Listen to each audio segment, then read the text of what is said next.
Continuamos conversando con Enrique Durán Boyero, jefe del proyecto de apoyo de la Estrategia Nacional de Lucha contra las Drogas en el Perú de la UE, la Unión Europea. Estos años que viene viviendo usted en el país, ya son 4, ¿no? O van a ser 4, le ha permitido tomar contacto con la historia de lo que significa el proceso de evolución y perfeccionamiento del narcotráfico en el Perú.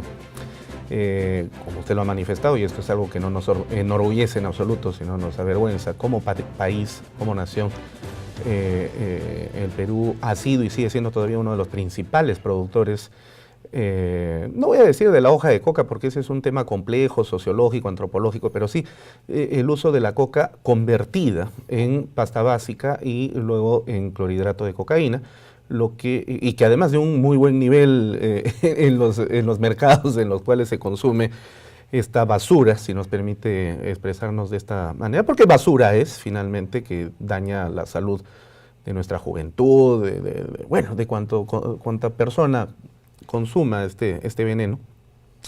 Pero sin embargo, yo que soy peruano, no he visto, salvo que usted nos diga lo contrario, de que la organización del narcotráfico en el Perú no ha tenido la misma fortaleza, estructuración y los enraizamientos inclusive políticos y de llegada hasta aparatos del Estado que se tuvo en Colombia con el cártel de Medellín, el cártel de Cali, la presencia de Pablo Escobar.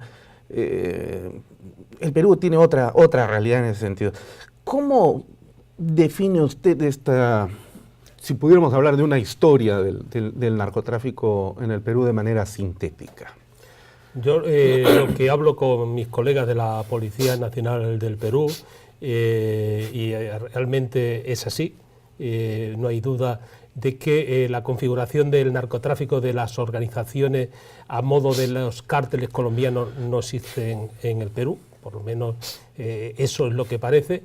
Sí que lo que se ha evidenciado y evidencian los expertos en este momento, tanto del Perú como de otras organizaciones internacionales, es una sectorización de la producción de la cocaína, del clorhidrato de cocaína.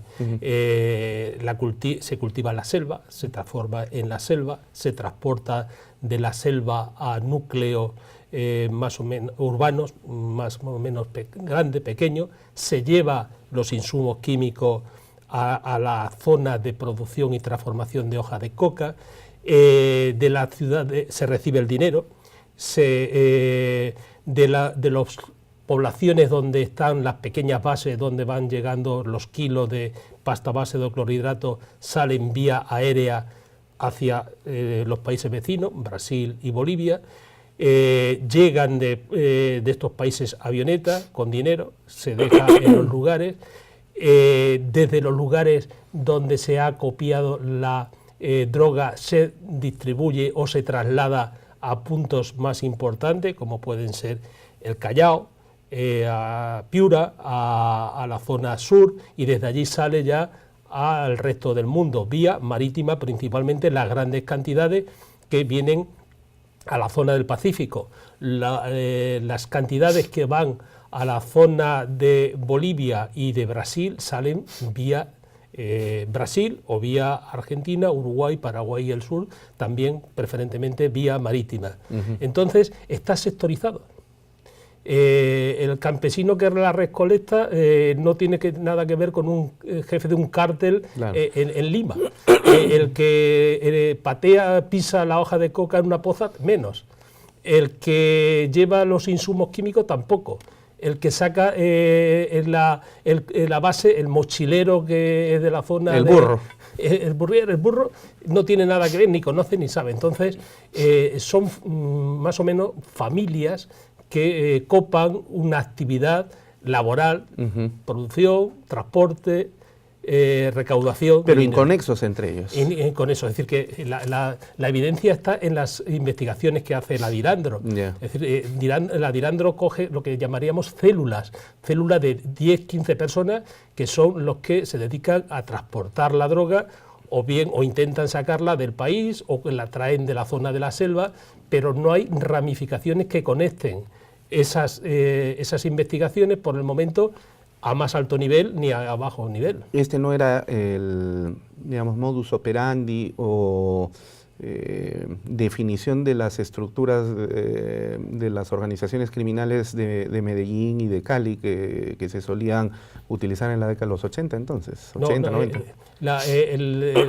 Yo la historia que conozco de los cárteles, aunque es una época en la que viví, pero desde Europa no se podía percibir, sí que por lo que he leído y he visto y he escuchado, Pablo Escobar, los hermanos Orejuela, todos esos manejaban toda la producción, desde la llegada del clorhidrato a la distribución, el lavado de activos, y aquí no se está llevando a cabo ninguna investigación que permita sacarle una similitud a ese tipo de organización. Ni siquiera el caso de Reinaldo Rodríguez López, claro, este es un tema del año 84, 83 aproximadamente, usted estaba en España, pero seguramente habrá oído hablar, del famoso Padrino. Sí, he oído hablar. O más recientemente Cacique Rivera, por ejemplo, y sus vínculos con el ex asesor presidencial Vladimiro Montesinos,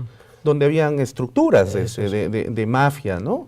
Pero ni siquiera ellos se han llegado a comparar con los cárteles colombianos. Aquí lo más sonado en la época que estamos nosotros es el caso Orbegozo, el joven este que controlaba en el puerto del Callao las exportaciones, pero era solo el sacar la droga vía marítima, y lo que hacía, por las investigaciones que se han hecho, es tener una red de colaboradores dentro del puerto que facilitaban la salida vía marítima del clorhidrato, pero él reportaba o recibía de alguien algo por cada exportación que se hacía.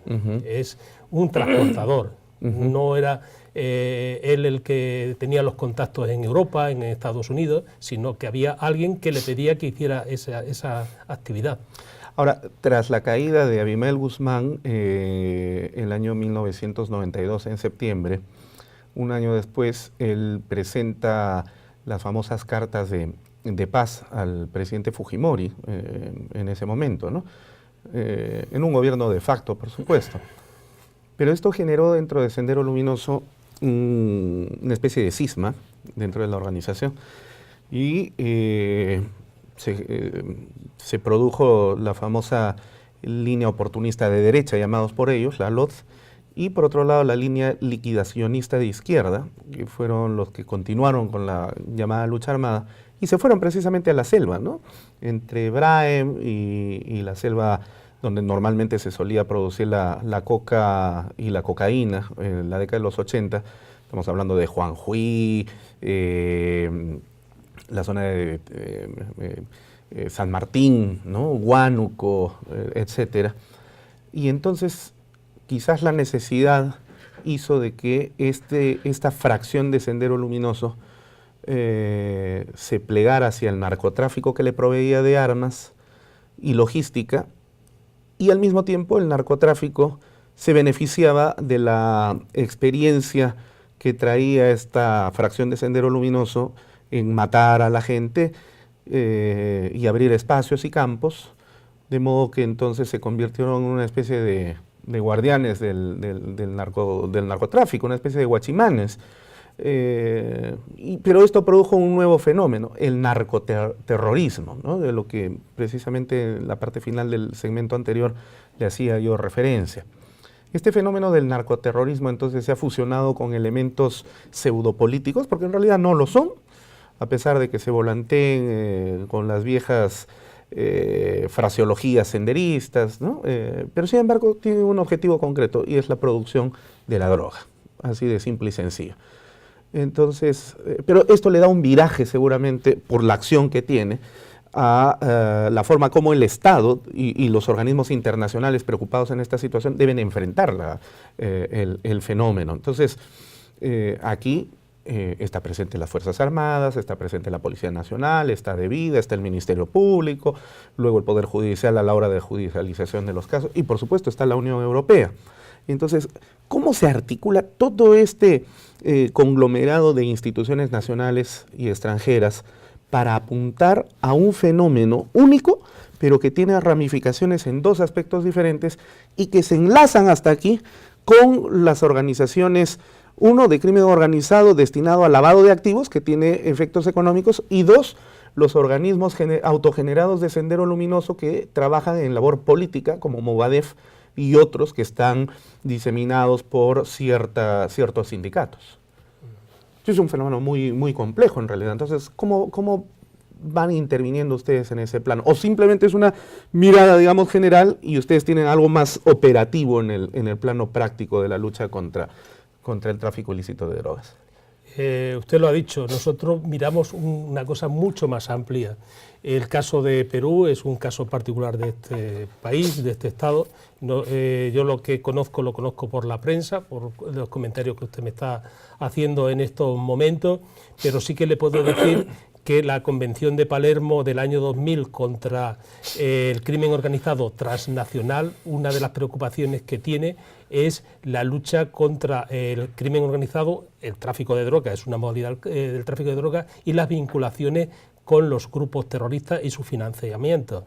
Entonces es un mandato desde hace ya casi 18 años de Naciones Unidas en potenciar, en hacer que se lleven a cabo políticas públicas por todos los estados democráticos para luchar contra el crimen organizado y las distintas variedades y modalidades que puede haber y las conexiones que puede haber contra el terrorismo internacional. El caso del Perú y Sendero Luminoso es un caso particular, lo mismo que nosotros en estos momentos en Europa tenemos el problema del yihadismo, que sabemos que hay financiación con la heroína que viene de Pakistán, de Siria. También se ha hablado del financiamiento de los grupos terroristas que actúan en el Sahel, en el norte de África, dándole protección a la droga que circula por África desde la zona de Cabo Verde, de Mali, en Mali, de grupos que protegen, cobran cuotas por hacer que la droga llegue al norte de África, a Marruecos, Argelia, a Libia y desde allí sea trasladada a Europa. Es una política global de las organizaciones internacionales, en este caso Naciones Unidas, la Unión Europea y supongo que aquí en el continente americano de la Organización de Estados Americanos, de hacer que las políticas públicas de los estados en la lucha contra la criminalidad organizada, una de las modalidades es el tráfico de drogas, no potencie la desestabilización del Estado mediante el terrorismo y otras modalidades de corrupción. Ya. Ahora, para terminar este bloque, el famoso Tony Montana peruano, ¿no? Tony Montana era el nombre de cara cortada en la película de Al Pacino, ¿no? Este señor se creía Tony Montana. Evidenció que sigue existiendo, porque necesariamente tiene que ser así para estas organizaciones criminales, nexos entre el narcotráfico peruano y el narcotráfico mundial. ¿Intervienen ustedes también en ese proceso para prevenir, perseguir y sancionar, apoyando a nuestras instituciones nacionales? Ese es el objetivo principal de este proyecto y uno de los objetivos de la Unión Europea. Lo comenté al principio, es fortalecer las instituciones del Perú que luchan contra el tráfico de drogas. ¿Cómo lo hacemos? Intercambiando experiencias. Nosotros comentamos que no venimos a enseñarles nada a nuestros colegas peruanos, sino a intercambiar nuestras experiencias. Europa no produce droga, salvo las de síntesis, que se la producen en los laboratorios. Las metanfetaminas en el norte de Europa, en Polonia, en la República Checa, son de consumo para Europa interno, en los países del norte. Entonces, nuestras experiencias en la lucha contra el tráfico de drogas viene como países consumidores. Tenemos una larga experiencia en este tema porque la cocaína es un fenómeno que da un gran impulso en los años 80, pero antes teníamos la heroína. En los años 60 y 70 tenemos el boom de las heroínas, de los alucinógenos. En Europa también es un problema muy grave el consumo del cannabis, de la hoja de la marihuana. Entonces, Europa, ¿qué es lo que hace? En este caso, con nuestro proyecto, es mandar un equipo de expertos y traer expertos de la Unión Europea para intercambiar experiencia, para explicar cómo afrontamos, cómo luchamos nosotros. ¿Y se llevan a policías, fiscales Sí. peruanos a Europa también para Sí. que trabajen? ¿Cuánto tiempo por lo general se quedan? Nuestro proyecto estamos llevándolos en los 4 años, cada año, cada uno de los componentes, porque cada país es responsable de un área, de un componente. Alemania es del tema marítimo, el Reino Unido es del tema aéreo e inteligencia táctica, España es de inteligencia y Francia es de investigación y judicialización. Entonces, cada uno de los países, cuando entre las personas que asistían a nuestras capacitaciones, seleccionaba a los que habían visto mayor interés y hemos llevado un promedio de 7, 8 profesionales del Ministerio Público, Poder Judicial, Policía y SUNAT en viajes de estudio de una semana a Europa para que vieran. El caso, por ejemplo, de Alemania, los llevábamos al puerto de Hamburgo y de Bremerhaven para que vieran cómo se trabaja en esos puertos. ¿Pero no le parece que es muy pocos profesionales y muy poco el tiempo que se invierte para capacitar a personas que son las que están combatiendo un tema tan complejo que tiene tantos años y tantas, no sé, especializaciones, ¿no? No me responda ahora, vamos a hacer una pausa comercial para continuar el programa. No se vayan, ya regresamos en Referente Jurídico.